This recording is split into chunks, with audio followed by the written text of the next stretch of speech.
بسم اللہ الرحمن الرحیم۔ السلام علیکم ورحمۃ اللہ۔ امید کرتی ہوں خیریت سے ہوں گے۔ تو آج ہم 14ویں حدیث پڑھیں گے، 12ویں۔ الدنیا سجن المؤمن و جنت الکافر، یعنی دنیا مومن کے لیے قید خانہ اور کافر کے لیے جنت ہے۔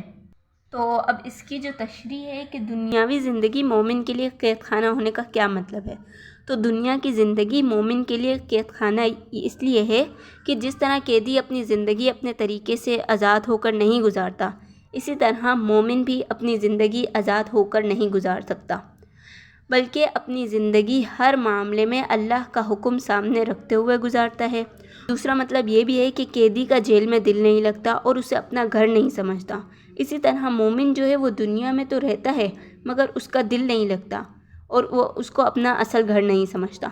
بعض علماء نے فرمایا کہ اس کا مطلب یہ ہے کہ جب مومن جنت میں داخل ہو جائے گا تو وہ وہاں کی نعمتیں دیکھے گا تو اس وقت اس کو دنیا قید خانہ معلوم ہوگی، اور اسی طریقے سے کافر کو جنت لگے گی دنیا۔ تو اس کی وجہ یہ ہے کہ کافر دنیا میں آزاد ہو کر زندگی گزارتا ہے اور اسی کو اپنا گھر مانتا ہے اور جو دل چاہتا ہے وہ کرتا ہے۔ جس طرح مومن جنت کو اپنا گھر سمجھتا ہے، اسی طریقے سے کافر دنیا کو اپنا گھر سمجھتا ہے۔ شیخ عبدالحق نے اس کا مطلب یہ بیان کیا کہ کافر اپنا مقصد دنیا کے اصول کے لیے بناتا ہے، دنیا کی لذتوں اور شہرتوں کو جمع کرنے میں اتنا مصروف ہو جاتا ہے کہ اسی دنیا کو اپنی نعمت اور ہمیشہ کا گھر سمجھتا ہے۔ جو دوسری حدیث ہے ہمارے پاس، السواک مطہرۃ للفم ومرضاۃ للرب، مسواک منہ کی پاکی کا سبب ہے اور رب کی رضامندی کا سبب ہے۔ اس کی تشریح جو ہے وہ یہ ہے کہ بعض علماء مسواک کرنے کو سنت قرار دیتے ہیں اور بعض کہتے ہیں کہ یہ واجب ہے۔ اور طہارت اور نظافت کے سلسلے میں آپ صلی اللہ علیہ وسلم نے جن چیزوں کی تاکید فرمائی ان میں سے ایک مسواک بھی ہے۔ ایک حدیث میں نبی کریم صلی اللہ علیہ وسلم نے فرمایا کہ اگر مجھے یہ خیال نہ ہوتا کہ میری امت مشقت میں پڑ جائے گی تو میں اس پر ہر نماز میں مسواک لازم کر دیتا۔ مطلب یہ ہے کہ مسواک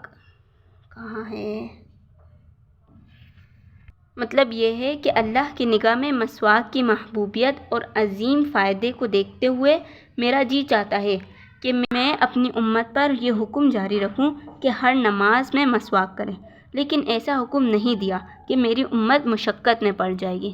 السواک مطہرۃ کی تشریح میں علماء کرام فرماتے ہیں کہ کسی چیز میں حسن کے دو پہلو ہو سکتے ہیں، کہ دنیا کے لحاظ سے فائدہ مند ہو اور تمام انسانوں کے نزدیک پسندیدہ ہو، اور دوسرا یہ کہ اللہ کی محبوبیت اور آخرت کا وسیلہ ہو۔ اب مسواک میں یہ دونوں چیزیں جمع ہیں۔ اس سے منہ کی صفائی ہوتی ہے، گندے اور مزمادے خارج ہو جاتے ہیں اور منہ کی بدبو زائل ہو جاتی ہے، اور یہ دنیاوی فائدے ہیں، اور دوسرا اخروی اور ابدی اللہ کی رضامندی کو حاصل کرنے کا وسیلہ ہے۔ اب مسواک پکڑنے کا جو طریقہ ہے کہ چھوٹی انگلی مسواک کے نیچے اور بڑی انگلی اور نیچے کی طرف اور انگوٹھا اوپر کی جانب اور باقی انگلیاں مسواک کے اوپر ہو، اس طریقے سے پکڑنا چاہیے مسواک کو۔ اس طریقے سے مسواک کو پکڑنا چاہیے اور پھر مسواک کرنا چاہیے۔ اب مسواک کی مقدار ایک بالش کے برابر ہونی چاہیے، اور موٹائی میں ایک انگلی کے برابر اور پتلائی میں چھوٹی انگلی کے برابر ہونی چاہیے۔ اس سے نہ تو پتلی ہو اور نہ ہی اس سے موٹی ہو، اور ایک بالش سے جتنی ہونی چاہیے۔ یہ مسواک کا طریقہ اس طریقے سے پکڑنا ہے مسواک کو، اور مسواک کا جو مقدار ہے یعنی مسواک کی مقدار کتنی ہے، ایک بالش جتنی ہے، اس طریقے سے اس کو پکڑیں گے۔ طریقہ ہے نا عرفاً جو ہے وہ چوڑائی میں استعمال کی جائے، یوں کر کے، اگرچہ تولن بھی کرنا جائز ہے لیکن اس میں کیا زخم کا خطرہ ہوتا ہے، تو یوں پکڑ کے دانتوں میں یوں کرنا چاہیے۔ کھڑے ہو کر یوں تولن بھی کر سکتے ہیں لیکن اس میں کیا زخم کا خطرہ ہوگا، ٹھیک ہے۔ اسی طریقے سے ہمارے پاس جو دوسری حدیث ہے، حدیث نمبر 14، الید العلیٰ خیر من الید السفلیٰ، اوپر کا ہاتھ دینے والا بہتر ہے نیچے کے ہاتھ لینے والے سے۔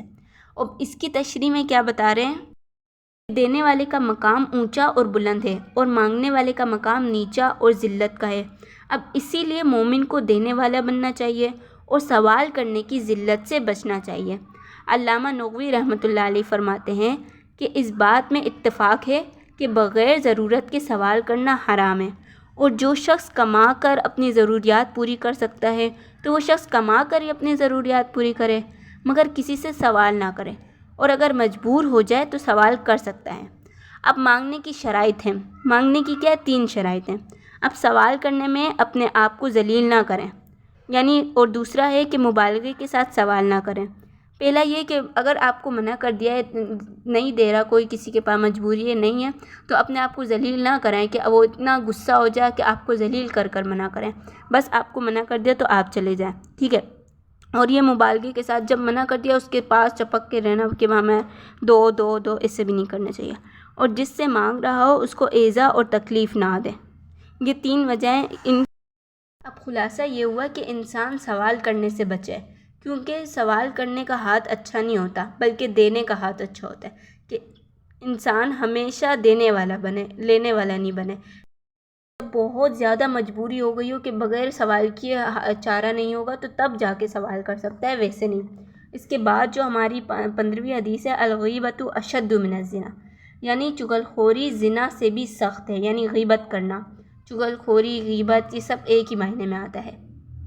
اب اس کی تشریح میں کیا بتا رہے ہیں کہ غیبت کی تعریف یہ ہے کہ کسی شخص کی غیر موجودگی میں ایسی بات کرنا جو اگر وہ سنے تو اسے کیا ناپسند کرے اور وہ بات اس میں واقعتاً موجود ہو تو یہ غیبت ہے، اور اگر وہ اس عیب میں مبتلا نہ ہو تو وہ کیا ہے، بہتان ہے، اور بہتان جو ہے وہ غیبت سے بھی سخت ہے۔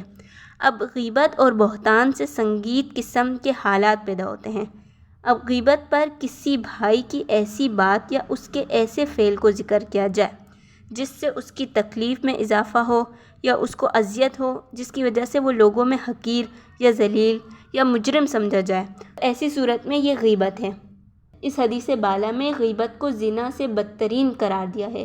اس کی کئی وجوہات ہو سکتی ہے کہ زنا میں آدمی یہ سمجھتا ہے کہ میں نے گناہ کیا ہے اور اس پر وہ کیا شرمندہ بھی ہوتا ہے، تو یہ کیا استغفار بھی کر لیتا ہے، مگر غیبت کو وہ غیبت گناہ ہی نہیں سمجھتا، تو اس لیے وہ استغفار بھی نہیں کرتا، تو اس کی طرف توبہ کا دھیان ہی نہیں جاتا، تو یہ اس لیے زنا سے زیادہ سخت ہو گئی۔ اور دوسری وجہ یہ کہ غیبت کرنے والا کیا غیبت کو گناہ میں شمار ہی نہیں کرتا، اس لیے یہ وعید سنائی گئی ہو۔ اور تیسری وجہ ہے کہ غیبت کرنے والے کی کیا توبہ نہیں قبول ہوتی، کیونکہ جس کی غیبت کی ہے جب تک وہ معاف نہیں کرے گا تب تک اللہ تعالیٰ بھی اس کو معاف نہیں کرے گا، تو اس وجہ سے غیبت کو زنا سے زیادہ سخت قرار دیا گیا ہے۔ اسی طرح دوسری حدیث ہے ہمارے پاس، الطہور شطر الایمان، یعنی پاک رہنا ایمان کا حصہ ہے، پاکی ایمان کا آدھا حصہ ہے۔ اب اس کی تشریح میں ہے کہ جو طہارت ہے وہ پاکی اور نظافت کو کہتے ہیں۔ اب اس کی جو ضد ہے وہ نجاست آتی ہے۔ اصطلاح میں طہارت اس کو کہتے ہیں کہ نجاست حقیقی اور نجاست حکمی سے پاکی حاصل کی جائے۔ محدثین فرماتے ہیں کہ جب ایک کافر مسلمان ہوتا ہے تو اس کے پچھلے کبیرہ گناہ اور صغیرہ سب معاف کر دیے جاتے ہیں، تو یہ قول ایمان ہوا۔ اور وضو یعنی طہارت حاصل ہونے سے صغیرہ گناہ معاف ہو جاتے ہیں لیکن کبیرہ گناہ معاف نہیں ہوتے، اب اس لیے یہ نفس ایمان ہوا۔ اب بعض شارحین فرماتے ہیں کہ یہاں ایمان سے مراد نماز ہے، جسے قرآن پاک میں آتا ہے وَمَا كَانَ اللَّهُ لِيُضِيعَ إِيمَانَكُمْ، ترجمہ ہے کہ اللہ تعالیٰ تمہاری نمازوں کو ضائع کرنے والا نہیں ہے۔ اب اس میں ایمان سے مراد نماز ہے، تو اب مطلب یہ ہوا کہ پاکی نماز کا آدھا حصہ ہے۔ صحت صلاۃ کے لیے طہارت اہم ترین شرط ہے، اس لیے طہارت کو نفس صلاۃ قرار دیا ہے۔ اور امام غزالی فرماتے ہیں کہ الطہور شطر الایمان میں یہ نہیں ہے کہ صرف ظاہری اعضاء پر پانی بہا دیا جائے، بلکہ اس کے ساتھ ساتھ باطن طہارت یعنی جسد رذیلہ سے اپنے دل کو اور تکبر سے پاک کیا جائے۔